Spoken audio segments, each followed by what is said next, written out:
I'm glad to be joined today by Dr. Ron Paul, longtime congressman, three-time presidential candidate, all-time expositor of wisdom, I would say, in a lot of venues, even where we might disagree. So, Ron Paul, thank you for joining TYT. Nice to be with you. So we wanted to touch a little bit on foreign policy, which has been an area of concern for you for your entire career, essentially. Right. Obviously, there's a lot happening with the new administration. Just today, we are seeing rumors now that Elliott Abrams, who was one of the prime neoconservative operators under the George Bush administration, is being interviewed by Trump for a potential role in the State Department. Now, that could be a rumor. There's been some hazy reporting in the past over Trump's potential appointees. But does the fact that Abrams is being entertained for a position give you pause about where Trump's instincts lie in foreign policy? Well, I think it was difficult for me to figure out exactly where Trump was coming from, because he would talk differently depending on which group it was. But I would hear things that I liked, when he talked about a better relationship with Russia. I like that. He at one time thought, well, maybe NATO's not our best friend, and he was critical of nation building. So those things I liked a whole lot. But I've argued that appointments are important because they're picking people that you have to trust, and they have to be presenting information to that individual. I know that I was comfortable with my staff, very, very small compared to what it's like in an administration, but I had 18 people working for me, but I knew where they stood, and I never had to worry about discussing things. That wasn't always the case with other members of Congress, because sometimes the member of Congress would call. He said, well, my staff isn't exactly telling me what's going on. Tell me what's happening. So the people that are appointed, I think, are very important. So this struck got my attention when Abrams was being appointed, because his record is lousy. The most important thing is the philosophic thing, and he is the neocon's neocon. And that means that there's never been an intervention overseas that he didn't seem to enjoy. He was a total failure. None of them worked. And why would you pick somebody that believes in things that it sounded like Trump didn't really believe in, and then look at the person's record? Now, if they had remade the Middle East, and we had thriving democracies there where civil liberties are being protected, and they each had a constitution somewhat leaning toward ours, maybe you could claim, oh, that's victory. But that isn't the case, because I always work on an assumption about getting involved like that. It's first, we don't have the authority to do it, and it doesn't work, and it costs a lot of money and causes more trouble than it's worth, and therefore we shouldn't be doing it. And one of the worries with Trump has always been that in order to staff the federal government, you need a roster of people who are in the wait, lying in wait for you to be selected so they could be appointed to various powerful positions. And Trump, as something of an outsider, didn't really have that roster available to him, so he had to sort of dip into the old hawkish Republican stable of operators, right? So it's just my thought has always been, what could he do differently to fill those positions with people who are competent and not necessarily give in to the pressures of just doing what the old Republican Guard wanted. Yeah, but it looks like he's following that now, and he got a lot of grief over Tillerson, who's not experienced. Well, as a libertarian and a non-interventionist, and wanting to undo so much in Washington, that was a delight. Get somebody that's not part of the swamp or part of the deep state. The one thing that I have been complimented on over the years is that I personally hired my staff. And ordinarily, when a new member comes in, the people leaving, all those guys line up, and then the leadership, they help appoint. This guy will be good for your AA, and this sort of things like that. I think that it's the way these come about, but the fact that people don't have experience shouldn't matter. So Tillerson doesn't bother me because he doesn't have experience. They say, well, he doesn't need to go around, and that's the reason a bit of a reason why they're using Abrams. He's experienced. He's a nose about. But if he's experienced, experience in the deep state is a detriment, right? Yeah, he's experienced doing things that don't work, yeah. and yet they want to use that. So I'll be pretty surprised if he wins approval, but it still would leave doubts in my mind. Because my hopes have always been, whether it was Bush, George W. Bush wanting a humble foreign policy and don't police the world and that sort of thing, or Obama. Well, it sounds like he's the peace candidate. I was hopeful, and in Trump there are some things there. No nation building. I mean, some of this stuff sounds fine. I want him to get along with Russia, but right now, it's up for grabs because you can say, well, do you think he's a neocon? Probably not, but he certainly is supporting a bunch of people who support the neocon position. But I don't think Trump has a precise position. Matter of fact, I think the current administration sort of says they don't like overly rigid people who have philosophies, ideologues, and ideology is the only thing that counts. Even those who claim that I don't have an ideology, they're ideologues. It's just different, and they want to make it to sound soft. I'm just an interventionist. I'm an economic interventionist off and on when I need it to help the people, or foreign policy. I'm not a nation builder, but when you have to do this or that. So I see that philosophy as a philosophy, and this whole idea that they don't want an ideologue, that believes in something. So the Democrats probably wouldn't like an ideologue like Bernie Sanders. They would get nervous with him because he had firmer convictions.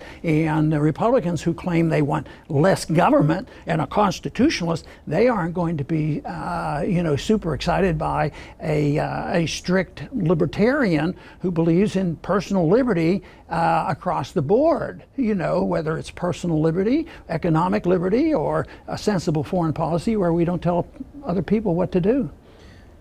I don't recall anyone who has ever provoked such a vicious backlash from the neoconservative element of the Republican Party than you. They went completely wild during both of your presidential campaigns in 08 and 12, opposing you at every turn.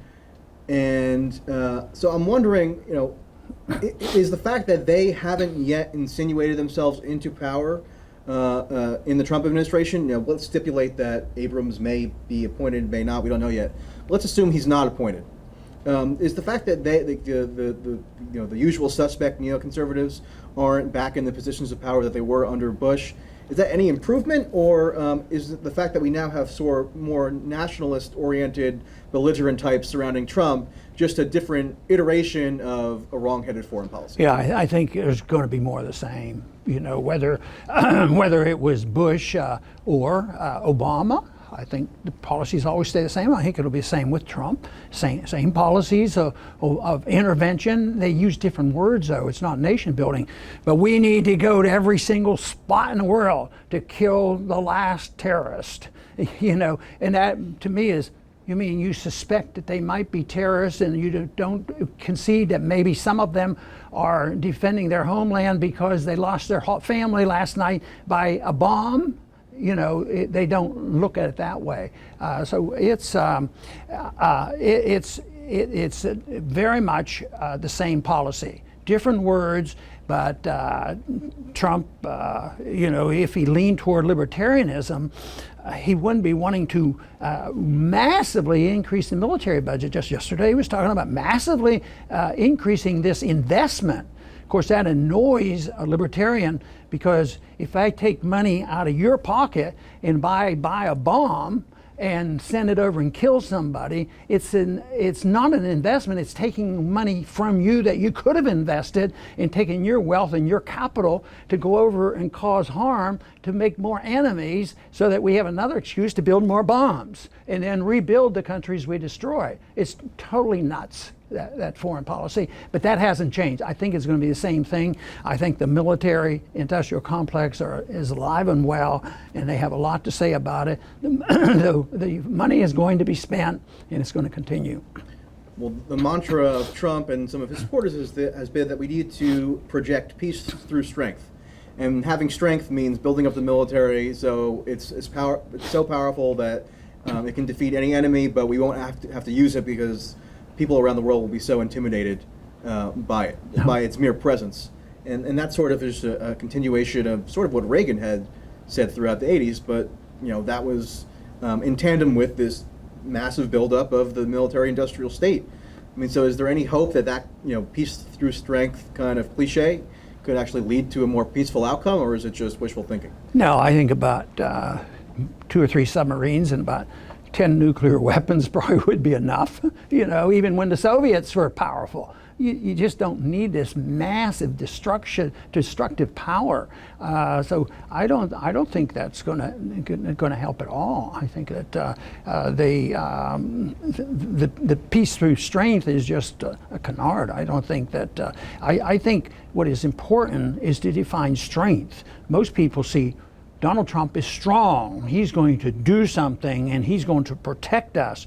At the same time, against what? Who's the enemy? Is the enemy real? Are there really, how many people got killed by terrorists in the United States in the last 10 years? Not all that many. More die in Detroit on a weekend than the terrorists killed. But you still have to have a strong president. I believed that as I ran for the presidency or Congress, I didn't think of myself as being weak. I stood up to the people that I believed they were doing the wrong thing, disobeying the Constitution, doing things that would harm our country, and I would stand up. So resisting the status quo, the power of the media, the power behind, the warmongers and the war propaganda, which includes a lot of people, the politicians and the media and all, they are the ones in charge. But to stand up against them and maybe vote once in a while by yourself, why would somebody think, well, that's a weak position? So I think this idea of strength is just to fool the people more. But I think people are sick and tired of it. They've been fooled so long, and that's part of what's going on right now. There's a lot of confusion. People are sick and tired of it because they know they've been lied to, and they are questioning all this. But right now, it's very difficult to overcome the effect of the war propagandists. I remember before the Iraq War was started, 60, 70, 80% of the people said, why are we going to war against Iraq? They waited a while. Then all the warmongers came out, all the propaganda, and the attitudes changed. So that is really where the test is. And the people convinced there's an enemy, and you got to be strong, even if it takes your liberty. It made me sick when I'd hear people come in, Ron. That's all right.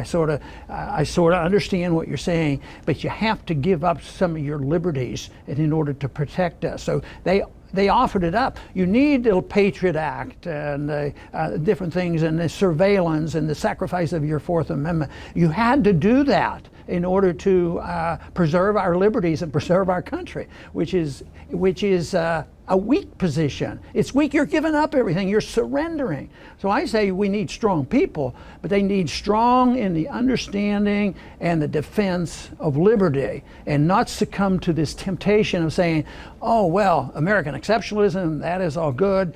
Humanitarianism, you got to take care of every single person no matter what. You got to steal from one and give it to another, and you got to go along with it because you can't stand the heat.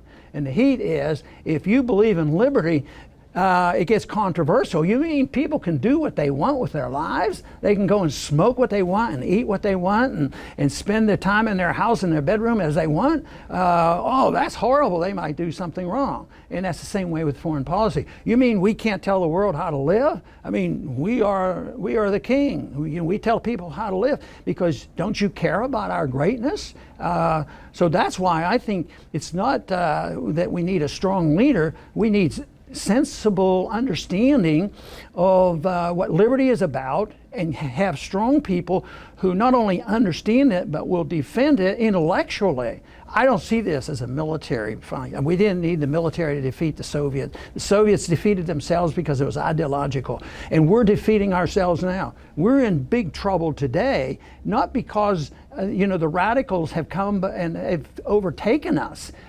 there is a problem with migration, but that's a consequence of our stupid foreign policy destroying these countries. So it's a whole thing. As I think we need understanding and a lot more strength and conviction that we don't have to go along with this status quo and a conventional wisdom, and this whole thing about finding the truth. And the statement I use to demonstrate that is truth is treason in an empire of lies. And we have an empire. We're too far. We run the world. And if they don't do what we tell them, we'll put sanctions on them and we might bomb them. If they do what we tell them, we send them a lot of money so that we can control them. So that's not strength, that's just bullying people and pretending that we are so smart that we know how to take care of them and liberty means nothing. Well, there was a time when liberty meant something, and that is, at the time of our revolution, but so far it looks like the Constitution wasn't very successful in protecting that. But the Constitution wasn't intended to do the work. The work has to be done by the people who has a love of liberty and a love of truth, because it doesn't work. And Adams and others, the founders, pointed this out. If you don't have a society who really want to be free in a moral sense, it ain't going to work. And I think so. You have that to deal with, other than militarism and strength and what should the government be doing versus what is the morality of the people. If the people wants to be taken care of, food and circuses, and I see a lot of that, but tell you what, in spite of it all, I'm an optimist because I see the other side of it, and I see an awakening where people see it, even though the election this past time was a resentment toward the status quo. I don't think they picked up on liberty and libertarianism. They just changed the numbers and the people who are running things. But I go to the universities. I talk to a lot of young people. If they are offered the message of liberty, they can get excited about it, because this system is failing. It fails on foreign policy. It fails by trying to regulate individuals. I mean, just think of that mobocracy on our college campuses, breaking windows and then destroying property because they don't want somebody to speak there. And economically, we're very, very close to some big changes economically, because we cannot continue by just spending money, running up debt and printing money, and everybody taking our worthless paper money, because that's what will happen. Then I think this whole principle of talking to young people about what true liberty is all about, my bet is that we'll have a fair shot at it. Right now, today, it's rather quiescent, especially since this last election. Ironically, we would want the Democrats to act as sort of a counterweight to Trump's worst impulses foreign policy-wise, right? Because he obviously has a belligerent temperament in a lot of ways, maybe sort of erratic on the world stage. But you have Democrats who have been fixating on issues like the emergence of Russia, supposedly, as this major force that we all have to be very concerned about. And even just a couple days ago, they were attacking Trump because he said in an interview that the United States has done a lot of bad things abroad, but we've killed people, and he sort of equated that with Putin, and the Democrats were shrieking that this was some kind of moral equivalence, and they actually joined in on that with some of the neoconservatives like Liz Cheney and Marco Rubio. They were all very upset because Trump made that comment. So you have a dynamic where the worst impulses of Trump seem to be encouraged by his opposition, who should be trying to counteract some of those impulses. Yeah, but they're all from the same cloth. They're all come from the same philosophy of interventionism, and they don't want to hear the truth. That's what they cannot stand, is hearing the truth. But you wonder why the Democrats don't do a better job.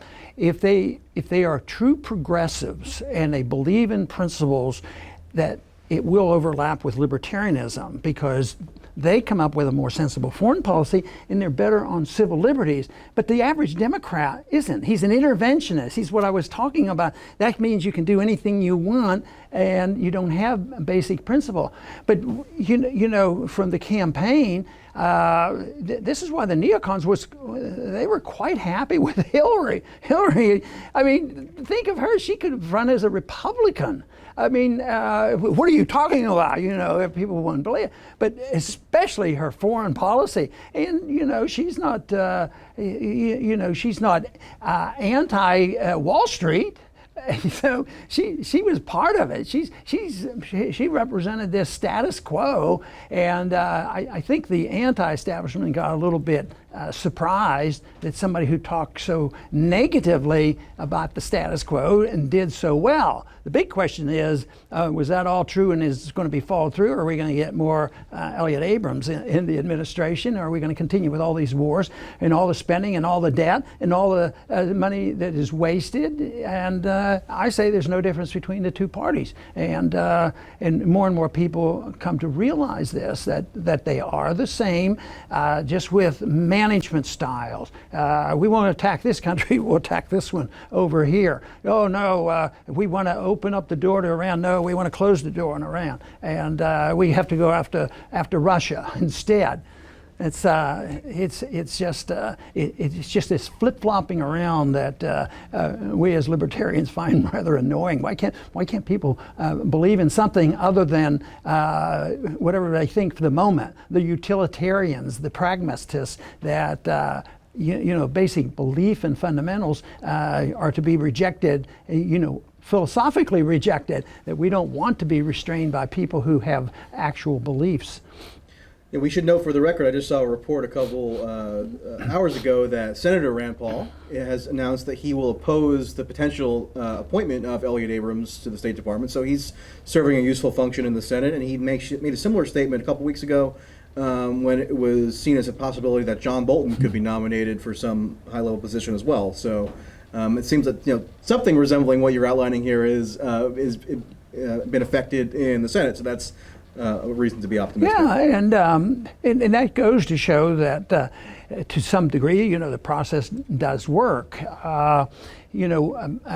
Bolton, deserved the criticism, and it goes to show that one vote makes a difference, especially since the Foreign Affairs Committee in the Senate is 11-10, and if he changes his vote, they can't pass anything out of that committee.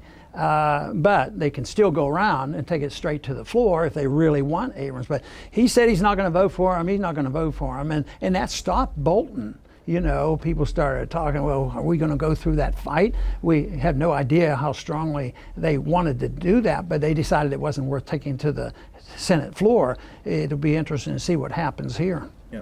So speaking of the furor of the war party trying to impose their agenda on anybody who might have an individual aversion to it, something that you've taken the brunt of over the years. It was very interesting to watch the reaction to Representative Tulsi Gabbard's trip to Syria a few weeks ago with Dennis Kucinich, the former congressman who actually sits on the board of the Ron Paul Institute for Liberty and Prosperity, or for Peace and Prosperity. I'm sorry. Is that the correct name? Peace and Prosperity. Peace and Prosperity. Thank you.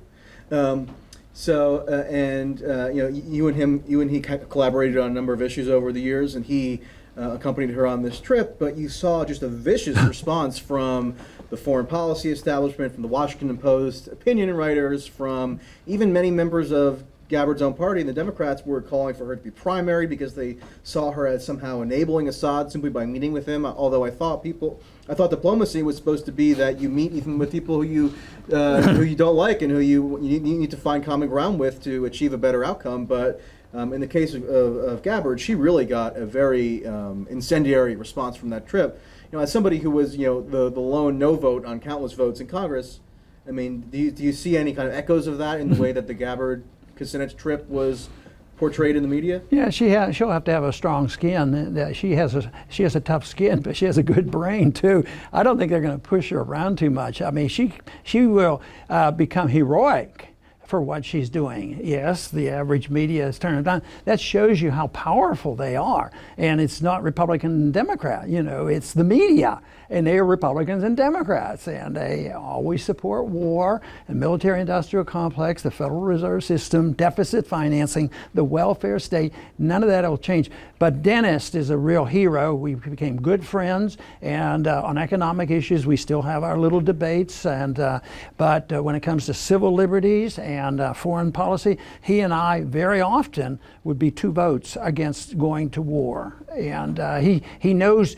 He knew the small little things that you could pass that would lead to war. Some of these resolutions, it wasn't war, but if you do this, it's just antagonizing people. So he and I very frequently work closely together. And that's a sort of bipartisan cooperation that maybe people don't immediately think of when they think of how people can work across party lines, because when people think of bipartisan cooperation, usually they want people who are moderates in their respective parties to work together and further awful agenda items that are just totally within the confines of conventional wisdom. But you, as a strident libertarian and consensus somebody on the left, were able to forge real bipartisan agreement that didn't force you to compromise your principles. That is the whole point, what you say there. He stuck to his principles, and I stuck to mine. They overlap because we agreed on certain issues. But this whole thing and say, no, the answer is for the conservative and the liberal to give up half of what they believe in and come together, and then you have what we have today. When it comes to budgetary things, you give me this and I'll give you this, and they keep getting what, deficits don't matter. Keynesianism, they said, deficits don't matter, don't worry about that stuff. So we'll just divvy up the loot. But the country's going broke. This is one of the reasons I think we're talking the way they did in the campaign, is they don't admit the real problems is the foreign policy is a bankrupt system, and also we as a country are bankrupt, and they're not really talking about who gets to spend the money. Okay, well, Dr. Paul, thank you for joining us in this interview. Dr. Paul has a YouTube channel, the Ron Paul Liberty Report, as you can see back here. You do a show basically every weekday, is that right? Right, we do one every day. Okay, the so website's subscribe active. to that, even if you don't agree with Ron Paul on every issue, as I don't, and I'm surely most viewers don't, but you still appreciate the perspective of somebody who's been in the mix for a long time and talking about really consequential issues. So, once again, Dr. Paul, thank you. Michael, thank you.